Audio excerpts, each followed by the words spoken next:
The Raven by Edgar Allan Poe.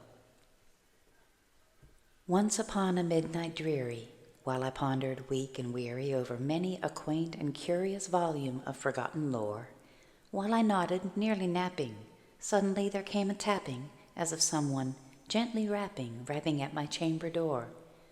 "'Tis some visitor," I muttered, tapping at my chamber door, "only this and nothing more."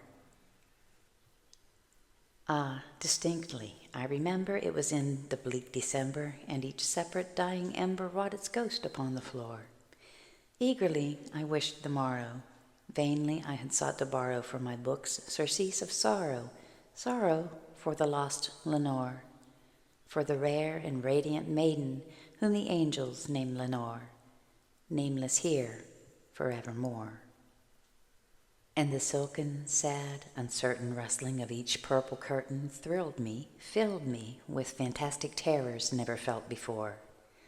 So that now, to still the beating of my heart, I stood repeating, "'Tis some visitor entreating entrance at my chamber door, some late visitor entreating entrance at my chamber door. This it is, and nothing more." Presently my soul grew stronger, hesitating then no longer. "Sir," said I, "or madam, truly your forgiveness I implore. But the fact is I was napping, and so gently you came rapping, and so faintly you came tapping at my chamber door, that I scarce was sure I heard you." Here I opened wide the door. Darkness there, and nothing more. Deep into that darkness peering, long I stood there wondering, fearing, doubting, dreaming dreams no mortal ever dared to dream before. But the silence was unbroken, and the stillness gave no token, and the only word there spoken was the whispered word, "Lenore?" This I whispered, and an echo murmured back the word, "Lenore." Merely this, and nothing more. Back into the chamber turning, all my soul within me burning, soon again I heard a tapping somewhat louder than before. "Surely," said I, "surely, that is something at my window lattice. Let me see, then, what thereat is, and this mystery explore. Let my heart be still a moment, and this mystery explore. 'Tis the wind, and nothing more." Open here I flung the shutter, when with many a flirt and flutter in there stepped a stately raven of the saintly days of yore. Not the least abseyance made he, not a minute stopped or stayed he, but with mien of lord or lady perched above my chamber door, perched upon a bust of Pallas just above my chamber door, perched and sat, and nothing more.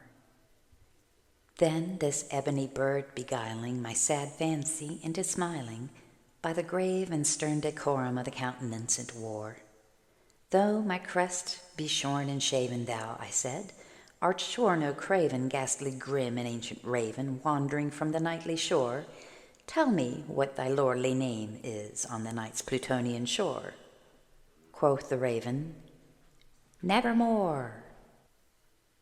Much I marvelled this ungainly fowl to hear discourse so plainly, though its answer little meaning, little relevancy bore. For we cannot help agreeing that no living human being ever yet was blessed with seeing bird above his chamber door, bird or beast upon the sculptured bust above his chamber door, with such name as Nevermore. But the raven, sitting lonely on the placid bust, spoke only that one word, as if his soul in that one word he did outpour. Nothing farther than he uttered, not a feather than he fluttered, till I scarcely more than muttered, "Other friends have flown before, on the morrow he will leave me, as my hopes have flown before." Then the bird said, "Nevermore." Startled at the stillness broken by reply so aptly spoken, "Doubtless," said I, "what it utters is its only stock and store, caught from some unhappy master whom unmerciful disaster followed fast and followed faster, till his songs one burden bore, till the dirges of his hope that melancholy burden bore, of never, nevermore." But the raven, still beguiling all my fancy into smiling, straight I wheeled a cushioned seat in front of bird and bust and door.